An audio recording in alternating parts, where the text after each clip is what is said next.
Nanganganib umano ang seguridad at karapatan ng bawat Pilipino sa ligtas at maayos na internet access. Kaya't muling nanawagan ang mga kumpanya at asosasyon sa sektor ng Information and Communications Technology kay Pangulong Ferdinand Marcos Jr. na i-veto ang konektadong Pinoy Bill na sa halip na makatulong ay maaari umanong magdulot ng mas malaking problema sa bansa. Si Cherry Light sa balita.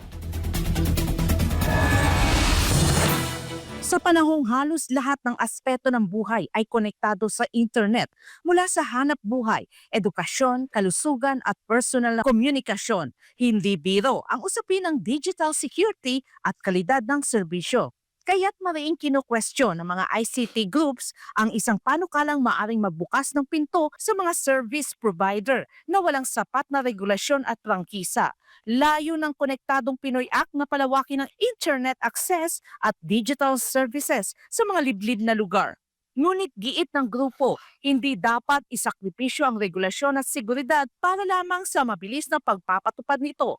Sa ilalim ng panukala, papayagang makapasok at makapag-operate ang mas maraming third-party internet service providers kahit wala pang legislative franchise, basta't may accreditation o partnership sa pamahalaan.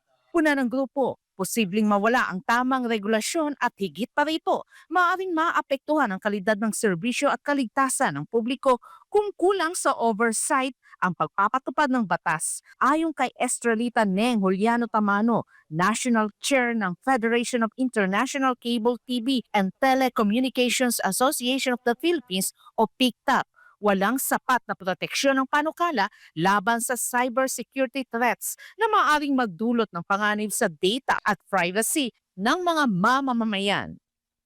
Ibig sabihin, madali na silang pumasok. Anybody can enter na walang paalam sa ating gobyerno. Ngayon, number one, ang tanong ko, nagbabayad ba sila ng buwis? Nagbabayad ba sila ng 12% ba?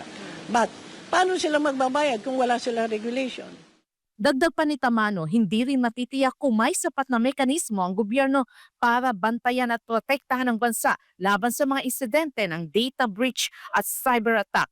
Dahil dito, nananawagan ang grupo kay Pangulong Marcos na gamitin ang kapangyarihang magbeto upang mapangalagaan ang digital security ng bansa at karapatan ng bawat Pilipino sa ligtas na internet access. Kaya kami nakikiusap ng matindi